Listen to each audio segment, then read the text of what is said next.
So let's just talk about a couple things. Try to keep this short. We talked about one criticism that people had at the end of the last video, and hopefully that's going to come through.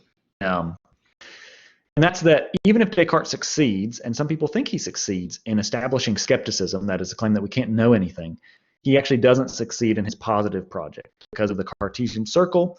He can't non-circularly establish that God exists, and so we can trust the way things seem to us.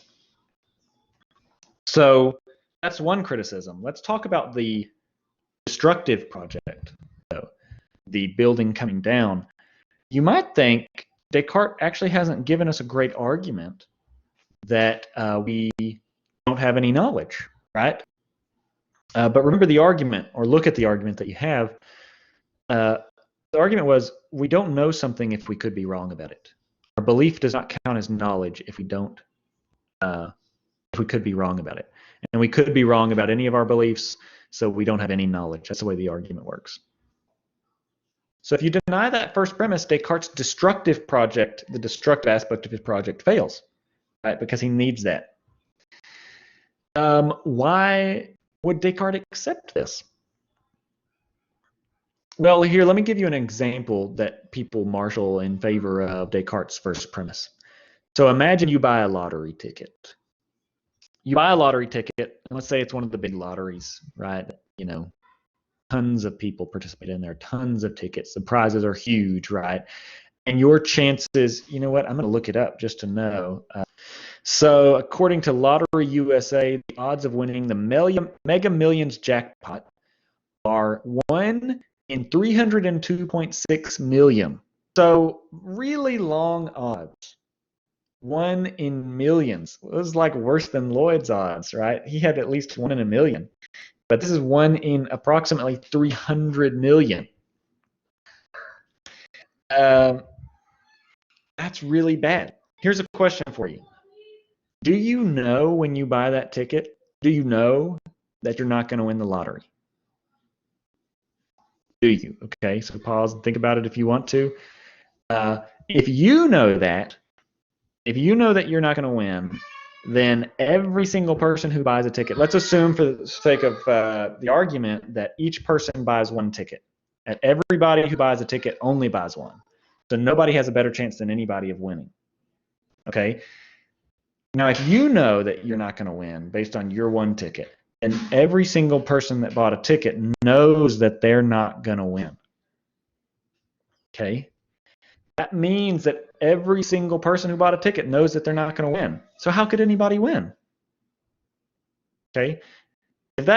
So maybe that's starting to make you feel a little uncomfortable, and that's really enough. You're sort of seeing why Descartes would say, in order to know something, you have to be certain.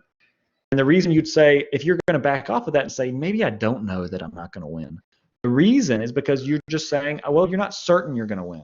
So the inference you're making in your head, if you're starting to back off that claim that you know, or if you were hesitant in the first place to say that you know you're not going to win when you buy a ticket, it's because you know there's a chance, a very, very, very vanishingly small chance that you're going to win. Vanishingly small, 1 in 300 million. And what you're doing in your head is you're making this subconscious inference. Well, there's a very small chance that I win, so I don't know that I'm not going to win.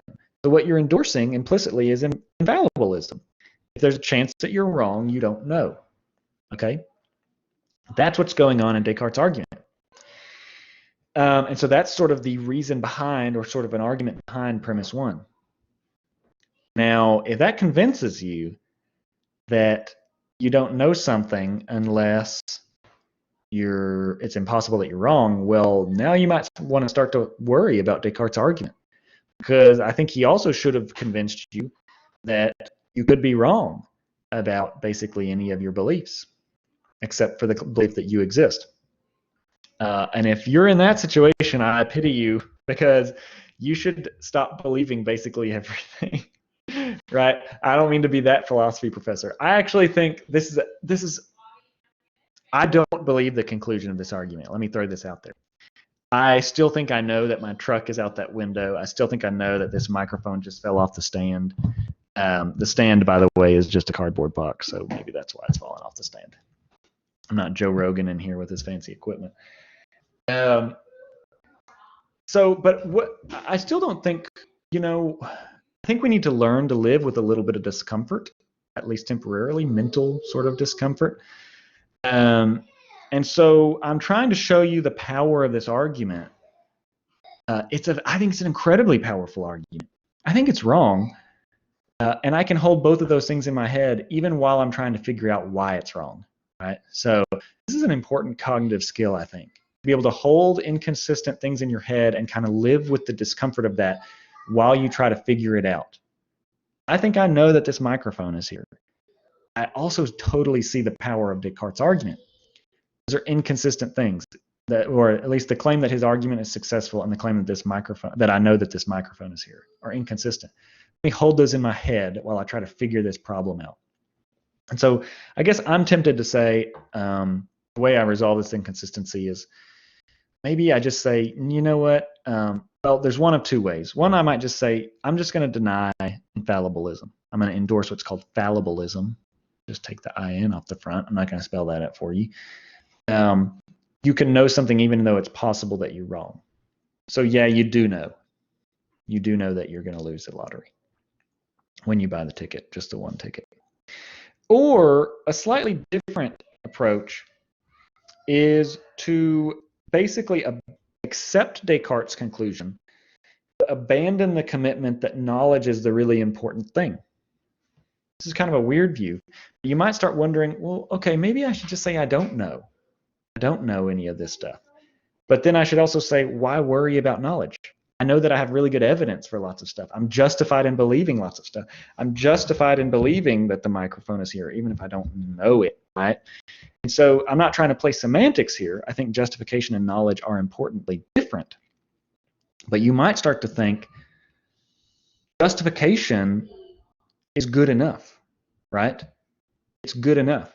If you can say, I have all these justified beliefs about the way the world works, I have very high, and justification is kind of scaled too. So you can have high levels of justification, low levels of justification, and I have incredibly high levels of justification for the claim that I'm not going to win the lottery when I buy the one ticket, that there's a microphone in front of me, that 2 + 2 = 4, etc. And then I can talk about things I have slightly less justification for, like that it's going to rain at some point in the next 12 months. I'm not as sure of that as I am for the claim that 2 + 2 = 4, but I'm still really sure about it. And then things I have even less justification for, but I think I still have justification for. It's going to rain sometime in the next 3 weeks. Probably, yeah. And even less justification for, it's going to rain sometime in the next 24 hours. Right? So I'm moving down the level of justification. I can do lots of things. I can say lots of things for sure about the levels of justification I have. And you might just think, why worry about knowledge at that point? Why worry about it? And so that's another response to Descartes' argument.